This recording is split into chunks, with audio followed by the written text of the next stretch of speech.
Right, we mentioned Jason Quigley beat Mexico's Freddie Hernandez in Los Angeles overnight, defending his WBC NABF title, the same venue that he won that title last year, and he's joining us live on the line now. Jason, good morning to you.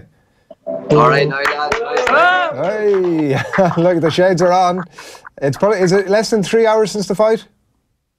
Yeah, that's it now.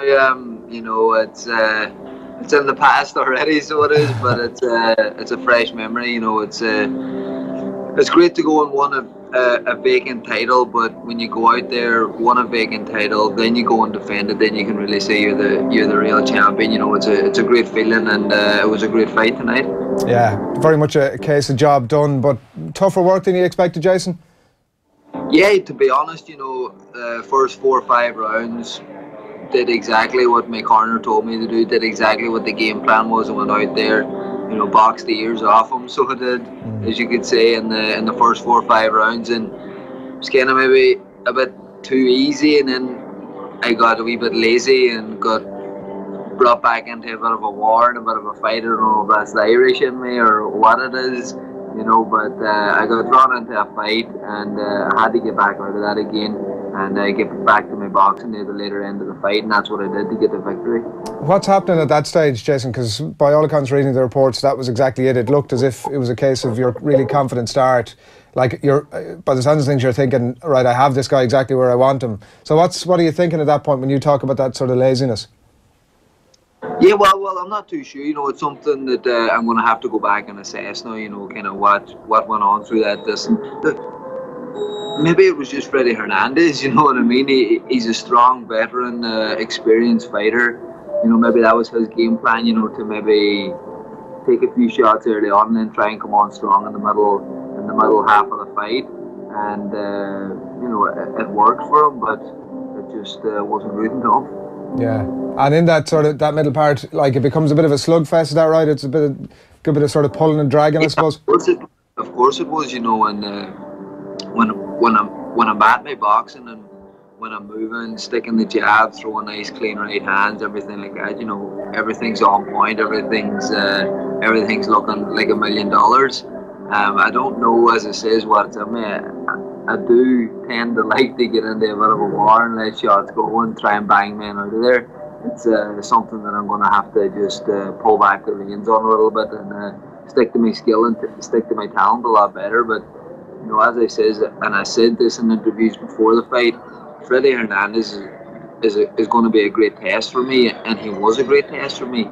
These are the types of fights and the type of experience that you need to get to the top level, and tonight you could say maybe a passing exam of being in with a veteran, and you know, he's a top class fighter, so it was a lot of experience. He's a rugged, uses all the tricks of the trade that he has learned over his 19-year span, and you know, he used them well tonight. But as I said, that's in the bank for me now. That's experience learned tonight, and I came away victorious and still undefeated and still the NABF Middleweight champion.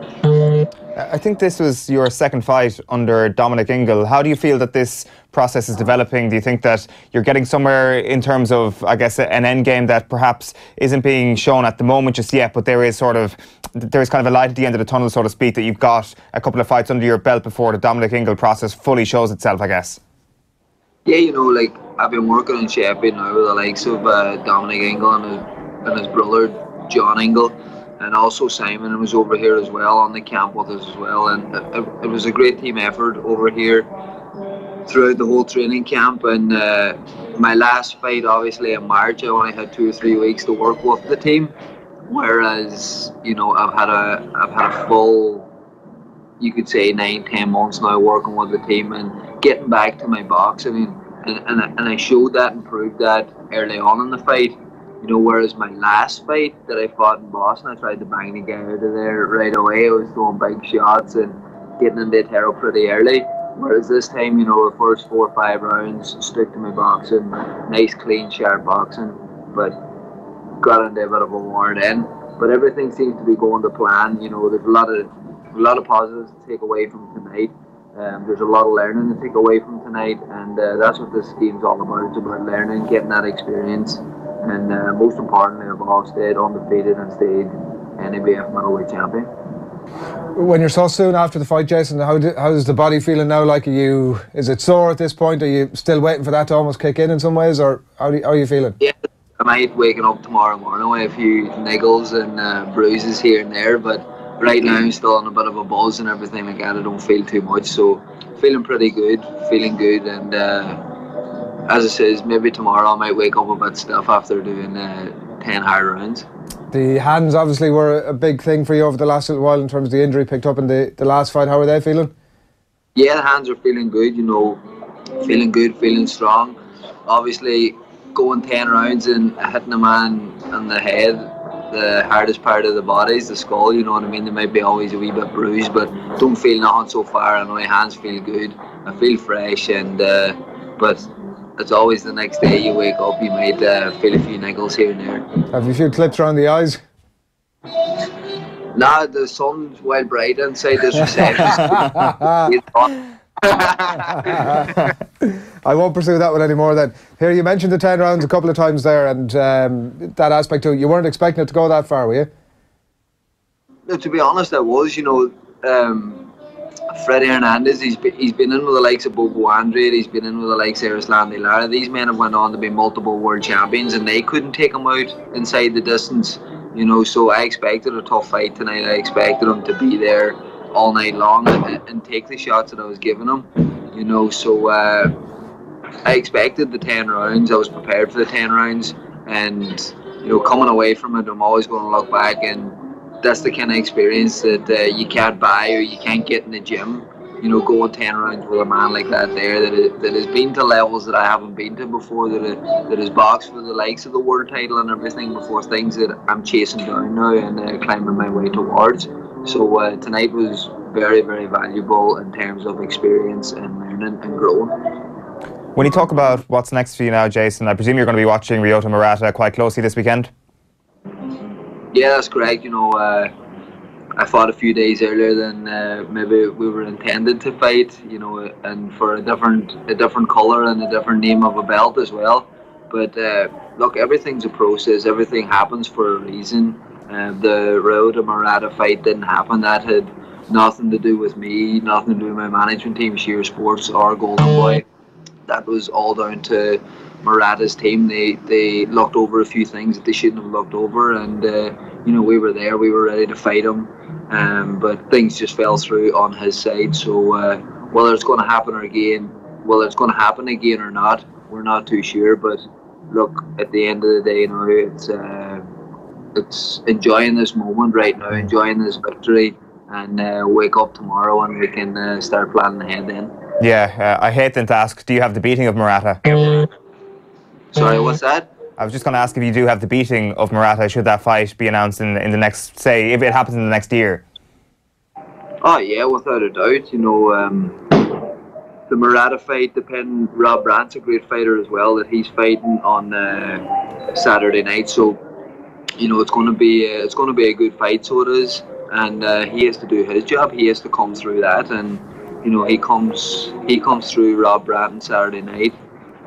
He won't have to come looking for me. He'll be one hell of an Irishman waiting for him if he's ready for it.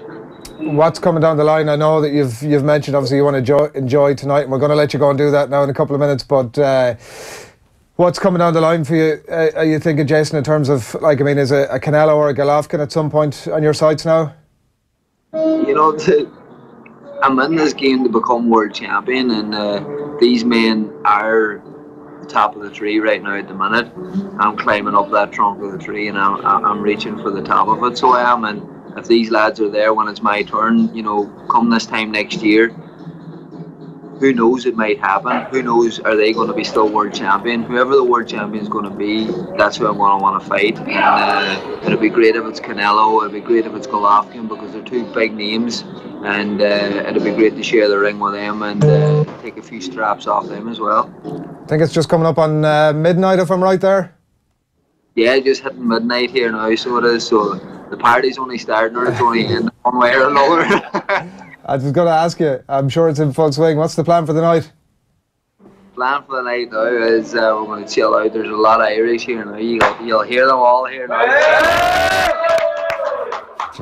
I'll go and chill with them there now. You know, appreciative of all the support. There's a lot of people that has travelled a long way to come and watch me over here in California. It's not an easy trip to make, but it's worth it when you get here, and it's not cheap either. But you know, I appreciate all the support, and all the support back at home as well has been absolutely amazing, and I'm very grateful for it all. Good, and lots of lovely messages coming in for you. Give us a last look at the belt there before we leave you. There you go, lads, and still the NABF Middleweight champ. Brilliant stuff. Listen, enjoy the night, Jason. Thanks a million for taking the call. Well done again. Appreciate it, lads. Thanks for having me. Cheers, Jason.